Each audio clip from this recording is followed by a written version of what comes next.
నమస్తే. తమిళనాడులో TVK party 100 సీట్లు ఖచ్చితంగా గెలుచుకున్నటువంటి అవకాశం కనబడతా ఉన్నది. సో 100 సీట్లు గెలుచుకున్నప్పటికీ తమిళనాడులో హంగు మాత్రం ఖాయంగానే స్పష్టంగా కనిపిస్తున్నది. అంటే ఏ పార్టీకి స్పష్టమైనటువంటి ఆధిక్యత వచ్చేటువంటి అవకాశం లేదు. ఒక పక్కన అన్నా డిఎంకేకి కానీ ఇప్పుడు ఉన్నటువంటి విజయ్ పార్టీ టీవీకే పార్టీకి కానీ స్పష్టంగా ఒకవేళ కనుక ప్రభుత్వాన్ని ఏర్పాటు చేయాలి, ఏ పార్టీతోటి పొత్తు లేకుండా అని అనుకున్నట్టయితే ఉంటే రావాల్సినటువంటి సీట్లు ఎంత అంటే 234లో 118 రావాలి. కానీ 100, 105 వరకు మాత్రమే విజయ్ పార్టీ గెలుచుకోబోతున్నట్టుగా స్పష్టంగా మనం ఆ అంకెలను చూస్తే కనబడుతున్నది. సో అదొక రకమైనటువంటి వ్యవహారం అయితే, మరొక పక్కన ప్రభుత్వాన్ని ఖచ్చితంగా ఏర్పాటు చేయమని చెప్పేసి గవర్నర్ ఇప్పుడు ఎవరైతే ఎక్కువ సీట్లు గెలుచుకుంటారో కూటమి కానీ ఒక పార్టీ కానీ పెద్ద మొత్తంలో గెలుచుకున్నటువంటి పార్టీకి గవర్నర్ ఆల్రెడీ మీరు ప్రభుత్వాన్ని ఏర్పాటు చేయమని చెప్పేసి ఆహ్వానిస్తాడు. దానికి వారం రోజుల లేకపోతే 10 రోజుల 20 రోజుల టైం పీరియడ్ పెట్టి మీ బలాన్ని నిరూపించుకొని మీ ఎమ్మెల్యేల యొక్క బలం ఉన్నట్టయితే మీరు ప్రభుత్వాన్ని ఏర్పాటు చేసుకోవచ్చు అని చెప్తాడు. సో గవర్నర్ చెప్పిన దాని ప్రకారం ఆ బలాన్ని నిరూపించుకోవాల్సినటువంటి అవసరం ఉంటుంది. సరే, ఏదేమైనప్పటికీ ఇప్పుడు ఒక చర్చ నడుస్తున్నది. సో రాజీనామా చేయబోతా ఉన్నాడు విజయ్. అంటే ఇప్పటికే ఎమ్మెల్యేగా ఇంకా పూర్తిగా క్లారిటీగా ఇంకా ఆయన ఎమ్మెల్యేగా ఆయన ప్రమాణ స్వీకారం చేయలేదు. మరి రాజీనామా ఎట్లా చేస్తాడన్నటువంటి ఒక ఆలోచన రావచ్చు. సో ఆయన రాజీనామా చేసి ఆ స్థానం నుంచి త్రిషని బరిలో నిలబెట్టేటువంటి అవకాశం కనబడతా ఉన్నది. అలాగే క్యాబినెట్లోకి సైతం కూడా త్రిషని తీసుకున్నటువంటి అవకాశం కూడా స్పష్టంగా ఉంది. ఆ మహిళా కోటలో కానీ ఇంకా దేనికైనా. ఎందుకు రాజీనామా చేస్తాడు? ముఖ్యమంత్రి అయ్యేటువంటి వ్యక్తి ఎందుకు రాజీనామా చేస్తాడంటే ఆయన 2 చోట్ల పోటీ చేయడం జరిగింది.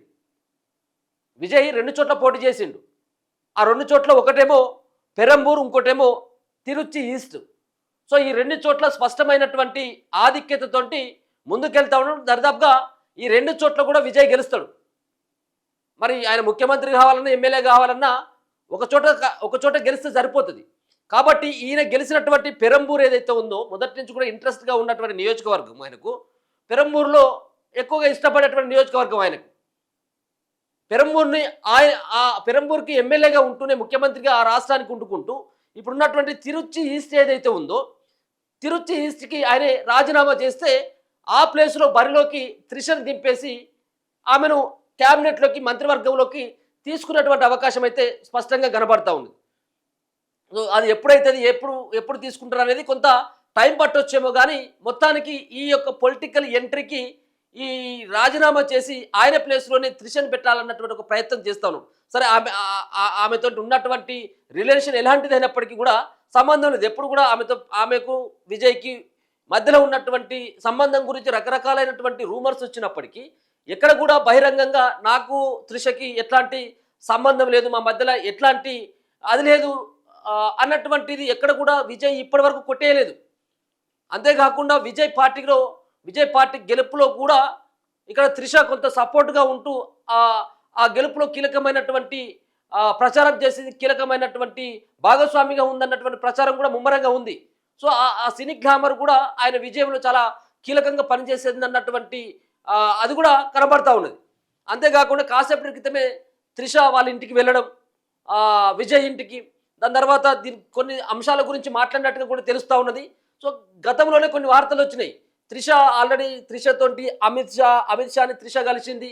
ఒకవేళ కనుక ఇక్కడ హంగు కనుక ఏర్పడినట్టయితే ఉంటే టీవీకే పార్టీని అధికారంలోకి తీసుకురావాలి ముఖ్యమంత్రి ఆయనే అయ్యేటువంటి అవకాశం ఇచ్చినట్టయితే ఉంటే బీజేపీ తోటి చేతులు కలిపేందుకే విజయ్ రాయబారిగా త్రిషను పంపిండన్నటువంటి వార్తలు కూడా గుప్పమన్నాయి.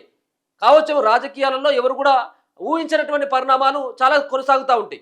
అట్లా అంటే చంద్రశేఖర్ ఎవరైతే విజయ్ యొక్క తండ్రి అవసరమైనట్లయితే మేము రాహుల్ గాంధీని కలుస్తాం, రాహుల్ గాంధీ కాంగ్రెస్ పార్టీతోటి మేము ప్రభుత్వాన్ని ఏర్పాటు చేస్తామని చెప్పేసి ఆయన ప్రకటించడం జరిగింది. త్రిష ఏమో ఇక్కడ అమిత్ షాని కలవడం జరిగింది. అంటే రాజకీయాల్లో అన్ని రకాలైనటువంటి అంశాల పట్ల కొంత అవగాహన ఉన్నటువంటి వ్యక్తిగానే త్రిషను చూడొచ్చు. ఇప్పుడున్నటువంటి నేపథ్యం కూడా అంతే. ఇప్పుడు త్రిషని క్యాబినెట్లోకి తీసుకుంటే పెద్ద ఇబ్బంది ఏమి లేదు.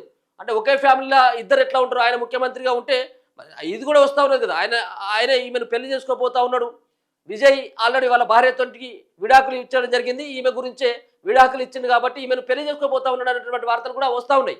సరే ఏదేమైనప్పుడు కూడా సరే అది పర్సనల్ వ్యవహారం, మనం దానిలో జోక్యం చేసుకోవాల్సినటువంటి అవసరం లేకపోయినప్పటికీ ఆమెను కూడా ఈ యొక్క పొలిటికల్ ఎంట్రీ ఇచ్చేసి నేరుగా మొదటిసారిగానే ఎమ్మెల్యేగా చేసి ఇదే సంబంధించినటువంటి తిరుచి ఈస్ట్ నుంచి ఆమెను బరిలోకి దింపేసి ఆయనే దగ్గరుండి ప్రచారం చేసి మంత్రివర్గంలోకి తీసుకున్నటువంటి అవకాశం అయితే స్పష్టంగా కనబడుతుంది. ఒక్కసారి కనుక చూసినట్టయితే 2 చోట్ల కూడా లీడింగ్లోనే కొనసాగుతూ ఉన్నాడు.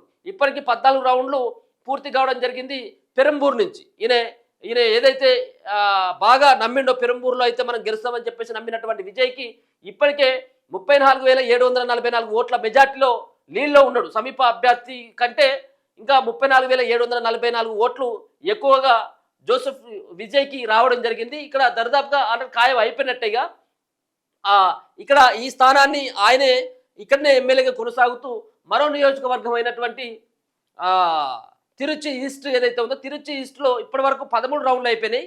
సో మొత్తానికి 22 సంబంధించినటువంటి రౌండ్ల యొక్క ఫలితాలు రావాలి.